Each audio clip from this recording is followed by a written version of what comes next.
ये कहानी है जब मैंने अपने इंटरमीडिएट की परीक्षा के बाद ग्रेजुएशन में दाखिला लिया था और मेरे पहले प्यार ने मुझे इस कदर घायल किया था कि मैं अब तक उस दर्द से नहीं उभर पाया था। नमस्कार दोस्तों, कैसे हैं आप सब। उम्मीद करता हूँ आप सब अच्छे होंगे, अपने अपने घरों में होंगे, खुश होंगे और हमारी ये स्टोरी सुन रहे होंगे। तो इसी बात पे वीडियो को एक लाइक कर दीजिएगा। चलो शुरू करते हैं।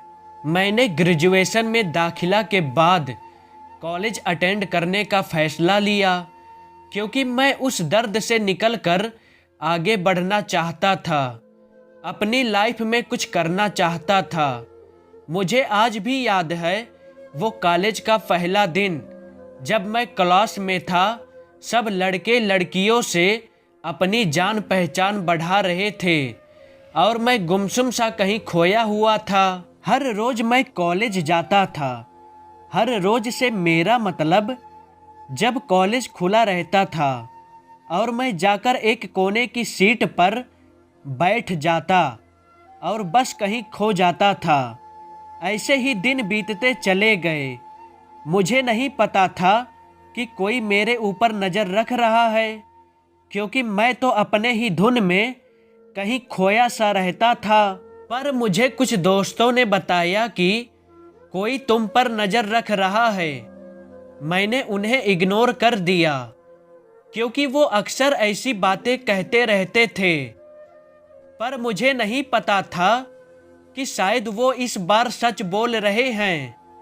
पर मुझे अजीब तब लगा जब मैंने सच में ये महसूस किया कि हाँ, कोई तो है जो मुझ पर नज़र रख रहा है। पर फिर भी मैंने इग्नोर किया क्योंकि मैं नहीं चाहता था कि मेरा दिल फिर से टूटे।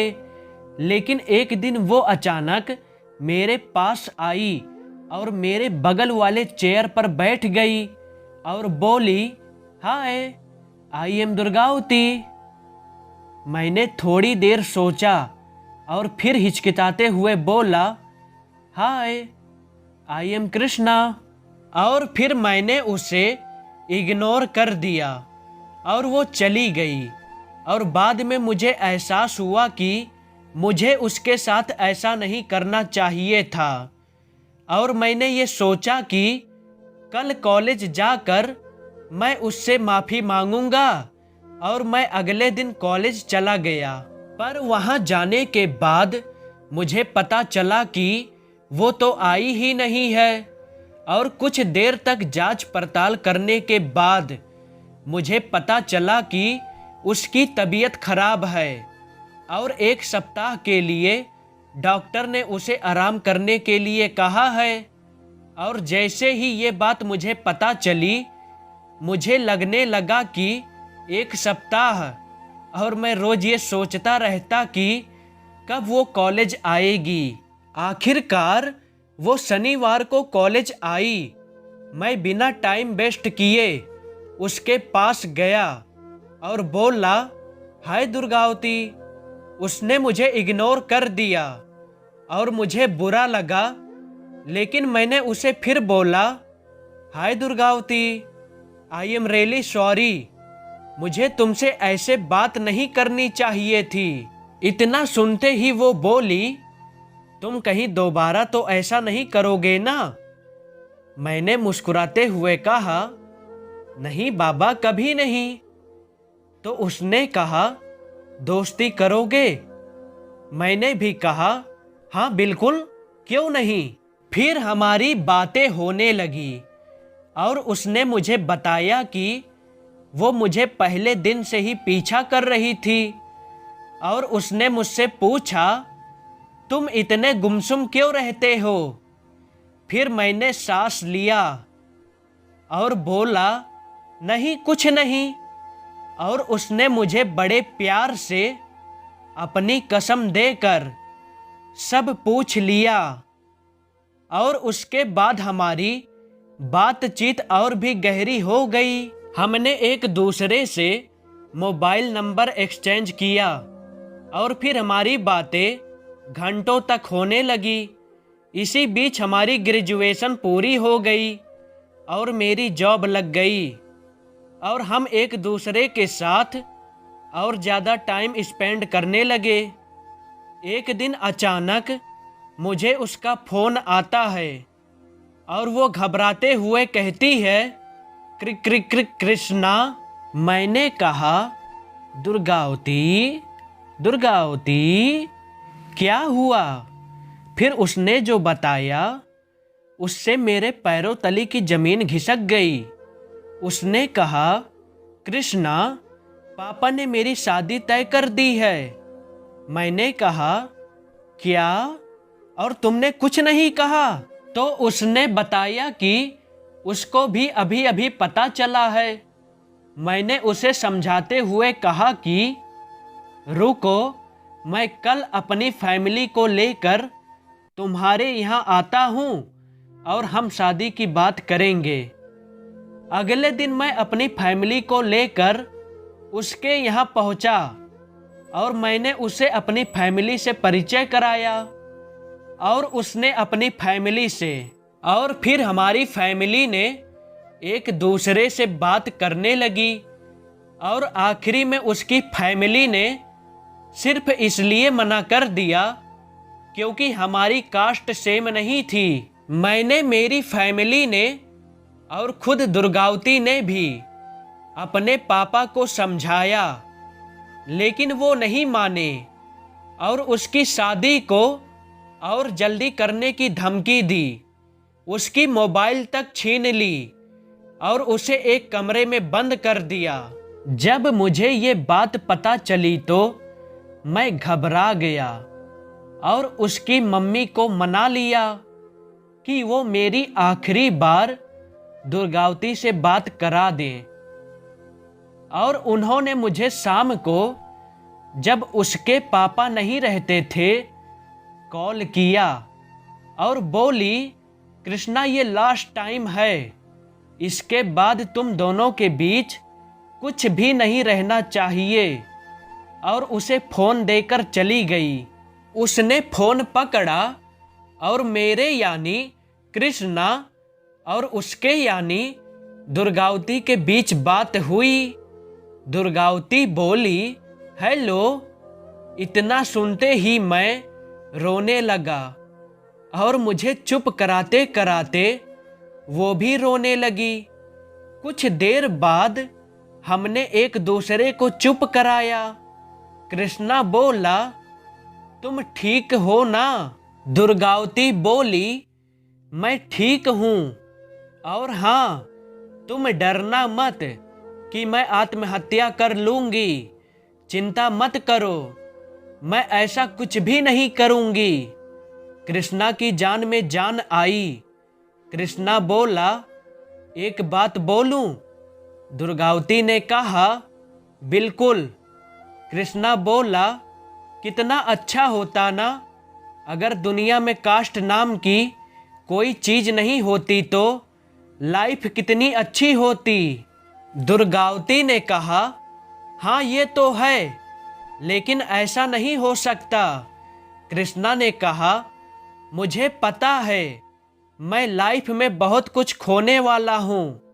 दुर्गावती ने कहा, कुछ खोने के बाद बहुत कुछ अच्छा भी मिले, शायद इसलिए ज़्यादा मत सोचो। कृष्णा ने कहा, मुझे समझाने की कोशिश कर रही हो? मुझे कुछ नहीं चाहिए यार, बस तुम मिल जाओ, इतना काफ़ी है। दुर्गावती बोली, नहीं, मुझे तो आपके लिए मुझसे भी अच्छी लड़की चाहिए। कृष्णा बोला, लेकिन मेरे दिल को तुम पसंद हो। दुर्गावती बोली, हाँ, जो आपको बहुत प्यार करे, बहुत खुशियाँ दे और आपको एक छोटी सी क्यूट सी परी भी दे। कृष्णा बोला, तुम सब कुछ कितनी आसानी से बोल देती हो। दुर्गावती दुखी हो गई क्योंकि किसी के लिए भी अपना प्यार दूसरे को देना आसान नहीं होता है। कृष्णा ने कहा, चलो ना, कहीं भाग चलते हैं यार, जहाँ बस मैं और तुम हो। दुर्गावती ने कहा, नहीं ना, मैं आपके फैमिली और अपनी फैमिली दोनों की सम्मान करती हूँ और उनका झुका हुआ सर नहीं देख सकती हूँ। मैं मजबूर हूँ। कृष्णा ने कहा, मैं भी तो हूँ, पर मैं तुम्हारे अलावा किसी और से प्यार नहीं कर पाऊंगा। दुर्गावती ने कहा, जरूरी नहीं कि हमेशा प्यार मिल ही जाए। दूर रहकर भी आप हमेशा मेरे दिल में रहोगे। मैं आपको बहुत मिस करूंगी। कृष्णा ने कहा, मैं भी, लेकिन मुझे पता है तुम रो रही हो। दुर्गावती ने कहा, आपसे बेहतर मुझे भला और कौन समझ सकता है। कृष्णा ने कहा, रो मत पगली, मुझे तुम्हारे चेहरे पे स्माइल अच्छी लगती है, तुम्हारी बहती हुई नाक नहीं। दुर्गावती ने कहा, पहले आप रोना बंद करो। कृष्णा ने कहा, मैं कहाँ रो रहा हूँ। दुर्गावती ने कहा, शायद आप भूल रहे हैं, आपको भी मुझसे बेहतर कोई नहीं समझ सकता। कृष्णा ने कहा, आई लव यू यार, पता नहीं कैसे जीऊंगा तुम्हारे बिना। दुर्गावती बोली, वक्त सब ठीक कर देगा। कृष्णा बोला, काश सब ठीक हो पाता।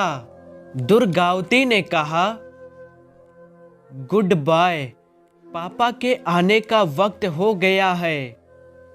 कृष्णा और हमने रोते हुए कॉल डिस्कनेक्ट कर दिया। अगर मैं चाहता तो दुर्गावती से बिना उसके घर वालों की मर्जी के शादी कर लेता और इसके लिए मेरी फैमिली तैयार थी। पर दूसरी तरफ जब मैंने दुर्गावती के पिता को देखा तो मुझे गलत लगने लगा।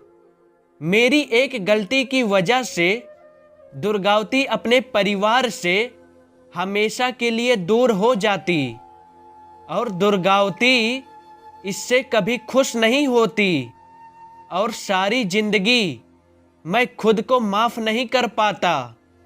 इसलिए मैंने दुर्गावती को भूल जाने का फैसला लिया। मेरा प्यार तो सच्चा था, पर शायद ये उस ऊपर वाले को मंजूर नहीं था और मैंने दुर्गावती को कभी उसके घर वालों के खिलाफ नहीं अपनाना चाहता था। शायद इसलिए मेरा प्यार सच्चा होकर भी अधूरा ही रह गया। पर मुझे फक्र है कि मैंने भी ऐसी मोहब्बत की है। जिंदगी में कभी प्यार करने का मन हो तो अपने दुख से प्यार करना, क्योंकि दुनिया का दस्तूर है, जिसे जितना चाहोगे उसे उतना दूर पाओगे। दोस्तों, उम्मीद है आपको ये स्टोरी पसंद आई होगी। अगर आपको ये स्टोरी अच्छी लगी हो तो हमें कमेंट करके ज़रूर बताएं। और अगर इस कहानी ने आपके दिल को भी छू लिया हो तो इसे शेयर भी ज़रूर करें और हमारे चैनल को सब्सक्राइब भी कर लो। दोस्तों, मिलते हैं न्यू वीडियो के साथ, तब तक के लिए बाय बाय।